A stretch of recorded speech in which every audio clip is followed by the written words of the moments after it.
Hello বন্ধুরা, আজকে আরেকটা নতুন গাড়ির ভিডিও নিয়ে চলে আসলাম। যারা আমাদের নিয়মিত ভিডিওগুলো দেখেন আপনারা জানেন আমাদের গাড়ির কন্ডিশনগুলো খুবই ভালো থাকে। তো আজকের ভিডিওটা শুরু করতেছি A to Z এই গাড়ির ব্যাপারে সব কিছু দেখিয়ে দিব। এই গাড়ি হচ্ছে 2013 মডেল, 2017তে রেজিস্ট্রেশন করা ফার্স্ট মালিকের একটা গাড়ি এবং কি সবগুলো পেপার আপ টু ডেট অবস্থায় রয়েছে এবং কি স্মার্ট কার্ডের মালিক, আপনারা চাইলে যে কোনো মুহূর্তে নেম ট্রান্সফার করে নিতে পারবেন। ফার্স্ট মালিকের একটা গাড়ি। আর আমি আজকে এই ভিডিওর মাধ্যমে আপনাদেরকে পুরো গাড়িটা ভালোভাবে দেখিয়ে দেওয়ার চেষ্টা করব। কেবিনের ভিতরে এবং কি ইঞ্জিন, গাড়ির নিচে, চেসিস, বডি সব কিছু দেখিয়ে দেওয়ার চেষ্টা করব ইনশাল্লাহ। এবং কি আমাদের লোকেশন বলে দিব এবং কি এই গাড়ির আস্কিং প্রাইসটা আমরা কত চাচ্ছি আপনারা এই ভিডিওর মাধ্যমে জানতে পারবেন। এবং কি আমাদের ভিডিও স্ক্রিনে নাম্বার দেওয়া আছে, সেখান থেকে আপনারা কল করে জানতে পারেন, কিংবা ভিডিও ডেসক্রিপশন বক্সে আমরা বিস্তারিত সব কিছু লিখে দিব, ওখান থেকে আপনারা জানতে পারেন। তো অনেকেই দেখা গেছে আপনার গাড়িটা দেখে না, বিস্তারিত সব কিছু বলতে পারে না, ভিডিও স্ক্রিন থেকে নাম্বার একটা নিয়ে কল করে দেয়। তো দয়া করে আপনারা গাড়িটা ভালোভাবে দেখবেন এবং কি আমাদের আস্কিং প্রাইস সম্পর্কে জানবেন, জানার পরে আপনারা আমাদেরকে কলটা করবেন। তো আশা করি সবাই আমাদের সাথে থাকবেন। আমি গাড়িটা আউট এবং কি বাইরে ভিতরে সব কিছু দেখিয়ে দেওয়ার চেষ্টা করব ইনশাল্লাহ। তো আমাদের সবাই আমাদের সাথেই থাকুন। এই গাড়িটা হচ্ছে ঢাকা রেজিস্ট্রেশন করা, 2013 মডেল, 2017তে রেজিস্ট্রেশন এবং কি লিপ ডালা একটা বডি। এবং কি এই গাড়িতে যে ইঞ্জিনটা রয়েছে, ইঞ্জিনটা হচ্ছে 1 কেডি ডিজেল ইঞ্জিন, ডিজেলে চলে এই গাড়িটা। এবং কি গিয়ার সিস্টেম ম্যানুয়াল, আর দরজাগুলো সব কিছু পাওয়ার অবস্থায় রয়েছে। গাড়িটার ইঞ্জিন কন্ডিশন এবং কি বডি কন্ডিশন, কেবিনের ভিতরে কন্ডিশন সবগুলো ওকে অবস্থায় রয়েছে। এবং কি যে লিফটটা রয়েছে পিছনে, লিফটও কমপ্লিট চালু অবস্থায় রয়েছে, ওকে রয়েছে এই গাড়িটা। এবং কি কেজির মিল, খালি গাড়ির ওজন 1450 এবং কি বোঝাই ওজন 2915 কেজি। এই গাড়িটা যে সেসিস রয়েছে, সেসিসটা মাশাআল্লাহ খুবই ফ্রেশ, অরিজিনাল, রিফিট সব কিছু দেওয়া আছে, রিফিট করা আছে, এখনও কোনো হাত দেওয়া হয় না এই গাড়িটাতে। তো আমি আর অযথা কথা বাড়াবো না, আগে আপনাদেরকে ভালোভাবে গাড়িটা দেখাই, দেখার পর আমি আস্কিং প্রাইস সহকারে বিস্তারিত আপনাদেরকে জানিয়ে দিব। তো চলুন যাওয়া যাক, আগে ভালোভাবে গাড়িটা দেখে আসি।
আশা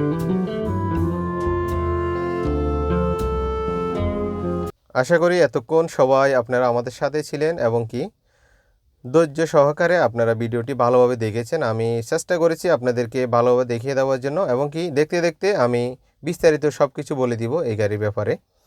2013 মডেল 2017তে রেজিস্ট্রেশন করা ফার্স্ট মালিকের গাড়ি এবং কি smart card, papers up to date, লিপডালা বডি এবং কি যে বডি লম্বা 10.5 ফিট, পাশে 5.5 ফিট, পিছনে 13 সাইজ, সামনে 15 সাইজ চাকা এবং কি গাড়ি কন্ডিশনটা দেখছেন খুবই ভালো কন্ডিশন। ফার্স্ট মালিকের একটা গাড়ি, আপনার চাইলে নেম ট্রান্সফারটা করে নিতে পারবেন এবং কি এই গাড়িটা খালি গাড়ি 1450 ওজন এবং কি বোঝাই 2915 কেজি।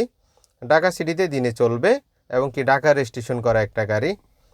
গাড়ি মাশাআল্লাহ খুবই ভালো কন্ডিশনে একটা গাড়ি। যারা ছোটোখাটো মাল ক্যারি করার জন্য ভালো গাড়ি খুঁজতেছেন, গাড়িটা আপনারা দেখে শুনে নিতে পারেন। অবশ্যই আমাদের কাছে আসে আপনারা দেখে শুনে চালিয়ে যদি ভালো লাগে তখন আপনারা গাড়িটা নিতে পারবেন। আমাদের লোকেশন হচ্ছে চট্টগ্রাম দেওয়ানহাট মনসুরাবাদ। চট্টগ্রাম দেওয়ানহাট মনসুরাবাদ আমাদের কাছে গাড়িটা অ্যাভেলেবেল রয়েছে এবং কি এই গাড়ির আমরা আস্কিং প্রাইসটা চাচ্ছি 15,70,000 টাকা। 15,70,000 টাকা আমাদের আস্কিং প্রাইস। আপনারা এসে দেখে শুনে চালিয়ে যদি ভালো লাগে কথা বলে কিছুটা কমিয়ে রাখা সম্ভব। তো আশা করি আমাদের বিডি স্ক্রিনের নাম্বারে কল দিবেন এবং কি ডেস্টিনি বক্সে বিস্তারিত সব কিছু লিখে দেওয়া হবে, সেখান থেকেও জানতে পারবেন। তো আজকের মতো এখান থেকে বিদায় নিব। সবাই ভালো থাকবেন, সুস্থ থাকবেন। আসসালামু আলাইকুম ওয়া রাহমাতুল্লাহি ওয়া বারাকাতুহু।